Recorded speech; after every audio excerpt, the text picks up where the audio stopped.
It's that time of year again when we start looking back at the year that was. And in 2019, I fell in love with a lot of new music, and I'm not going to be talking about all of it, but as is the tradition on this show, I'm going to talk about my top 10 tracks that I listened to last year, and why I think you might or might not want to check them out. I'm really excited for this list because last year, it kind of made sense that the most popular pop tunes were in the very top, and this year, not so much. And that surprises me. But there will be some familiar tunes for most of you on this list. And, well, let's talk about my top tracks. My top 10 this year on Project Shadow. Can you hear me? I have something to say.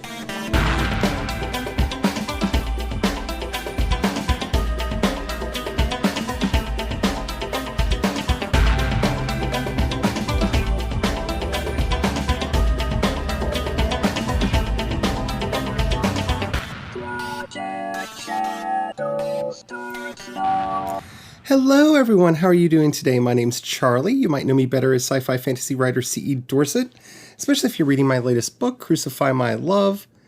And today we're talking about music because I want to figure out ways to do that on the podcast more because I'm not allowed to play it, so it's hard to talk about. But we're going to be talking about my top 10 tracks that came out last year. But before we get into all that, if you haven't already, please do take a moment to rate this podcast in whatever app you're listening to me on. It really does help out a lot. It tells the algorithms to share the podcast with more people. The more people that listen, the bigger the community. The bigger the community, the better the chance we have of actually communicating with each other. And after all, that's why I do this in the first place. And I want to say thank you to everyone who's done that.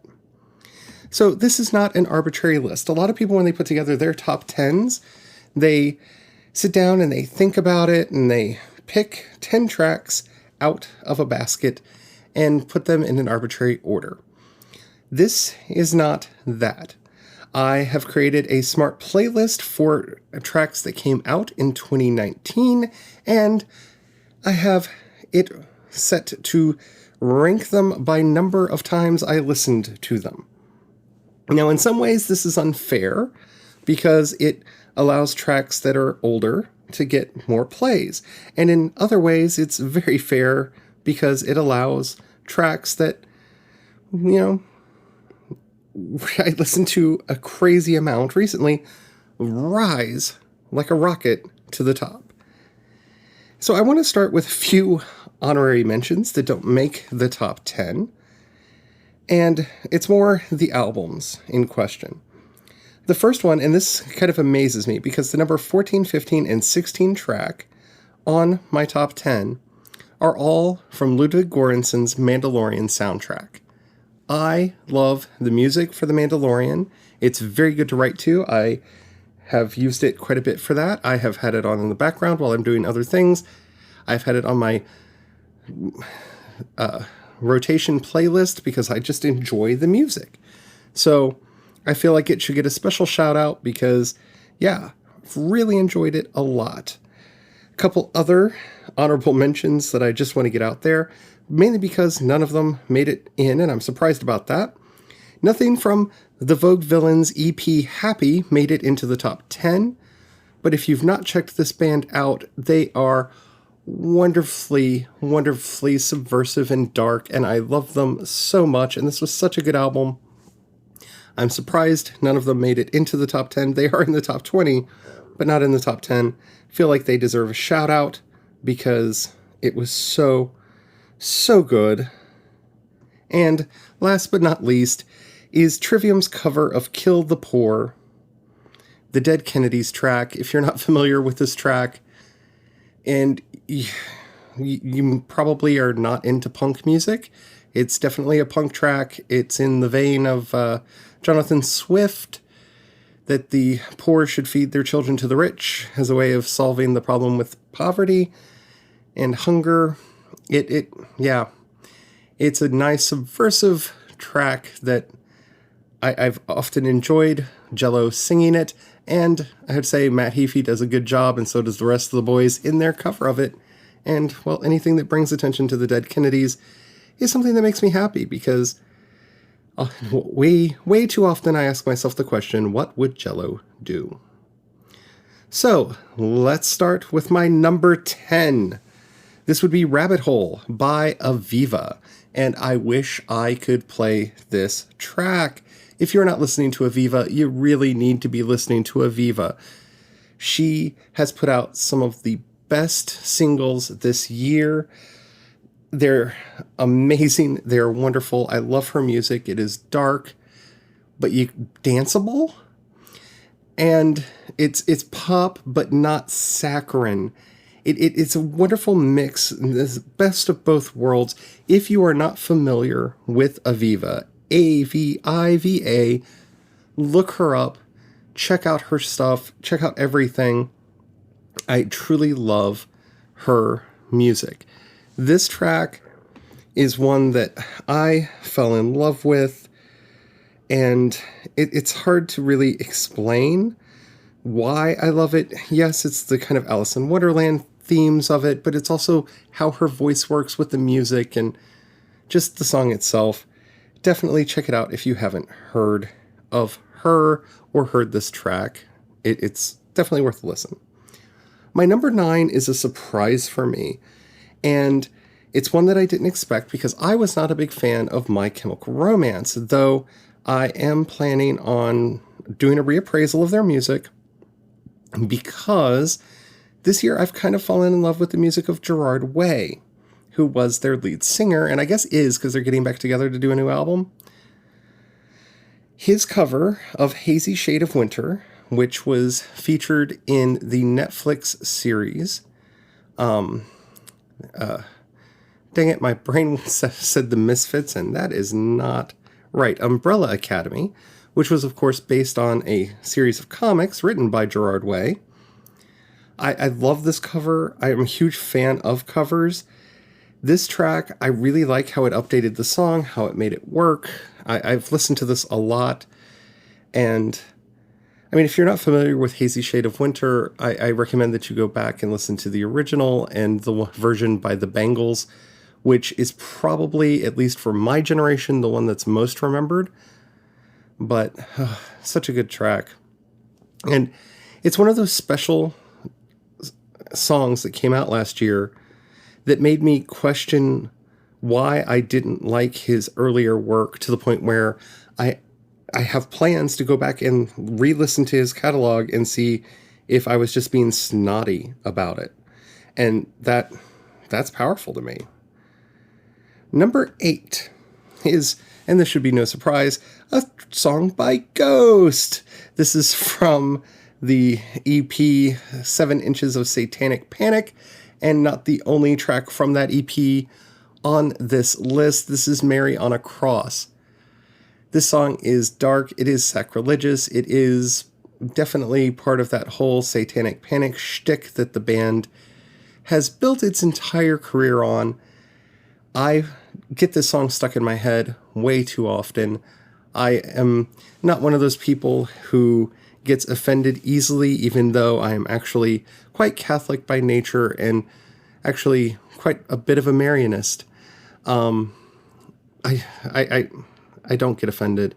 I think that everything in the universe has a sense of humor. Everything important has a sense of humor. This track is really funny if you can get past the nature of the track. And I think that's true for most Ghost songs. If you can get into the whole Satanic Panic shtick of the band, they are humorous and entertaining, and the whole expanded universe of the story and the plot and everything that's going on around Papa Emeritus and Cardinal Copia, and it's amazing. I love them a little too much. At number 7 is And So I Burn by Puppy from their album The Goat. Puppy actually released 2 albums this year, The Goat and I believe the other one was just called 3. Both very good albums. The Goat is one of those albums that there are actually 3 tracks from it on this list that I'm going to be talking about today. And So I Burn is one of those songs that really helped pick me up and help me get through this year. I've had a lot of ups, I've had a lot of downs, and for some reason, Puppy is one of my go-to bands to just give me the energy to move forward. And So I Burn is one of those tracks that really, really powers me up. And number 6, and honestly, I thought this was going to be number 1 because like almost everyone in this country, I listen to the song way too much. But it's only at number 6 on the list, and that's Old Town Road featuring Billy Ray Cyrus by Lil Nas X. I don't know what to say about this track that hasn't been said before. It's fun, it's silly. I enjoyed it like so many people. I love the idea of country trap. I've actually done an entire episode earlier this year on this track, debating whether or not it is country and what genre actually means. But yeah, I thought this would be higher just because, pop music usually does tend higher. But of the tracks that are on here, there's a couple others that make sense, but it being the big hit that it was, I thought it would be higher on my list. Nice for What, if I remember correctly, was the number 1 track last year for me, which just kind of made me go, yeah, it's that song. But I'm going to say this just because I think it's funny, because I don't think it's true for anyone. But if you haven't listened to Old Town Road, definitely check it out. It is a trip.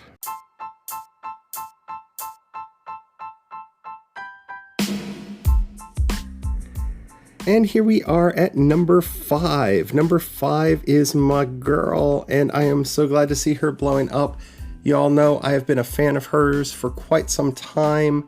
I'm still kind of hurt that Let 'Em Say isn't on her Essentials list on Apple Music, because to me that is quintessential Lizzo. Like, that should be on there.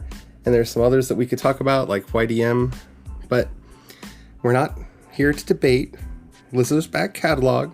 She's blown up this year, and 'Cause I Love You was such a good album. Here we have, coming in at number 5, Juice by Lizzo. And I don't think this song needs a lot of explanation. It's a feel-good song. This is why Lizzo is huge right now. Everything is dark. The world is dark and full of terrors, if I can keep quoting that wonderful line from Game of Thrones. And we need something to pick us up and make us feel good. And Lizzo is that artist right now. She is making some of the best music to get us going. And Juice, there are times when I feel myself and I kind of go back and forth between a couple different Lizzo tracks, but they came out in previous years. This is definitely the one that came out in 2019 that just, you just kind of put on and let yourself love for a bit, because it's so easy to hate on ourselves. At number 4, World Stands Still by Puppy, again from the album The Goat. I've already talked about my love of Puppy. They are a dark band. They are a sinister band. Their new album, I think, goes a little bit more into stoner psychedelia, which I'm not opposed to. I liked quite a few tracks off of 3. But The Goat, so far for me, is their best album. World Stands Still, again, one of those tracks that when you're kind of feeling low, when you're kind of needing a boost. And you'll notice that with a lot of my most listened to tracks, that they're the songs that I listen to as a pick-me-up, because with my warped psyche, they help with that. And this is one of those tracks that, I don't know, it clears my mind. Like, I don't know what it is about their music, but there's something about Puppy, especially this album and this track and one that we'll talk about later, that it just lets me let go. It's cathartic, and a good cathartic track is always something that you should have in your back pocket. You should always have some music that you can just put on and just let it all out. And this is one of those tracks that I warn people if I have company and it comes on, because there will be singing. I will be singing along to this track, and I apologize because I do not have a good singing voice. So you might want to just tune out for a little bit or sing along with me, because it's happening, whether I want it to or not. Great track, wonderful song. Number 3, Tempo, featuring Missy Elliott by Lizzo. Again, what can I say? This is a song that is like why I love Lizzo. This is a song for me. Like it's not literally for me. I don't know her like that, but it's one of those songs that you listen to and you feel like the words are like the words that need to come out your own mouth. And as a bigger person who loves to dance, who loves to just get down and get into it, this song is an anthem for people like me who, because I can't move all of this to one of those. I'm a big, I need tempo. And I do, honey. I love this track. I love to dance to it. This has been one of my Let's Make Coffee songs lately, when you're trying to get boosted up, and just put it on, do a little dance while you're waiting for the coffee to get ready, then pour the coffee and do a little dance back to the seat and get some work done.